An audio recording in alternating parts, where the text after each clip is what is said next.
Merhaba, Narın Payesi'nin değerli takipçileri. Bugün sizlerle beraberiz. Bugün sizlere kendi imalatımız olan şömine odununun tanıtımını yapacağız. Bakalım, yakalım, görelim nasıl oluyor, sizlerle tanıtalım. Hadi bakalım.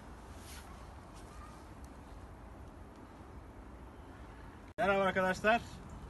Odunlarımız yaklaşık 1 saattir yanıyor ve ben burada zor duruyorum sıcaklığından, ateşinden. Görüyorsunuz hala odunlarımız bütün bir şekilde çökme yapmadan yanmaya devam ediyor. Teşekkürler.